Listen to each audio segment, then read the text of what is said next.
سلامتی ہے ان آنکھوں پہ جو ہدایت پہ نظریں جمائے بیٹھی ہیں، ان کانوں پہ جو ذکر خیر کے منتظر رہتے ہیں، اور ان قدموں پہ جو ہدایت کی راہ پہ گامزن ہیں۔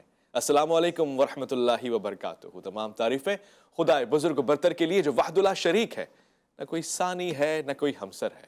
درود لا محدود محبوب رب الودود، راحت العاشقین مراد المشتاقین حضرت محمد مصطفیٰ، آپ کی آل پاک، آپ کے جانثار انصار اور اصحاب برزان من۔ آپ دیکھ رہے ہیں الف لام میم کا یہ خاصہ جو شب معراج کے لیے ہے۔ میں آپ کا میزبان محمد اویس ربانی تہ دل سے آپ کو کہتا ہوں خوش آمدید۔ پاک ہے وہ ذات کہ جو اپنے بندے کو ایک مقام سے دوسرے مقام تک لے گئی۔ پہلا مقام کہ جو مسجد حرام ہے، دوسرا مقام جو مسجد اقصیٰ ہے، اور پھر اس سے آگے معراج کے وہ مقامات کہ جہاں پہ عروج ہی عروج ہے۔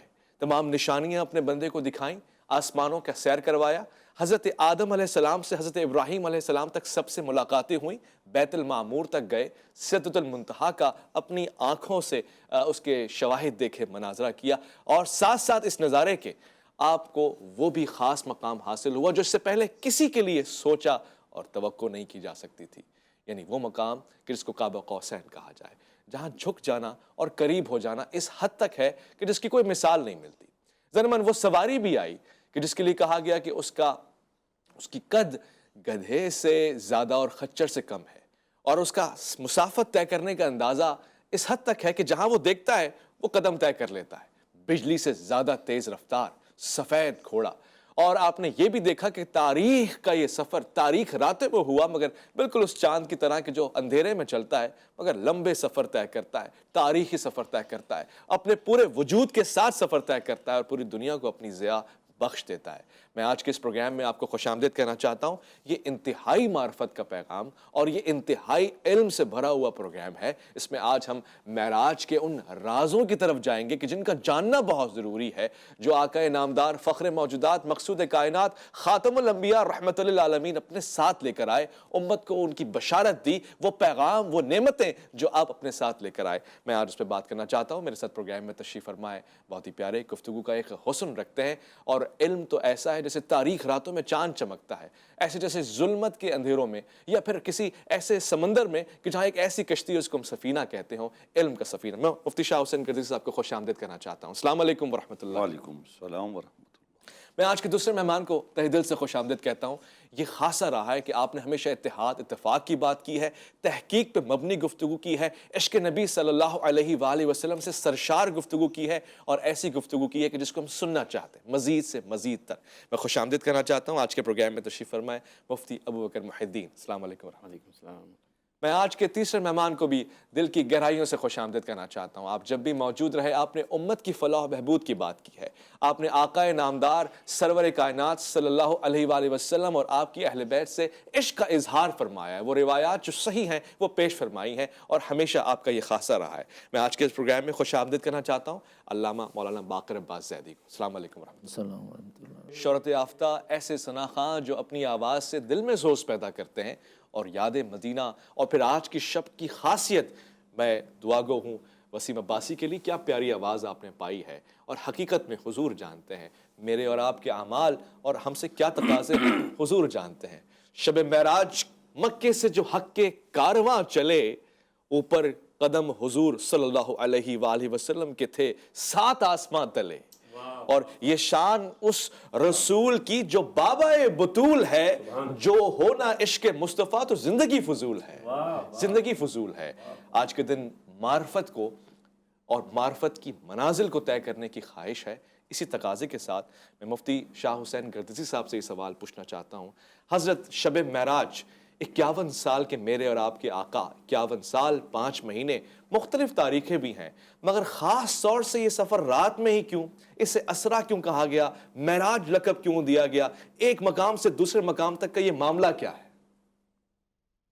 بسم اللہ الرحمن الرحیم۔ پہلی بات تو یہ ہے معراج کی ہے، تو معراج عروج سے ہے، جی، بلندی کی طرف جو سفر ہوتا ہے، وہ ظاہری طور پہ ہو تو بھی وہ عروج ہی ہوتا ہے، اور باطنی طور پہ ہو تو اس کو بھی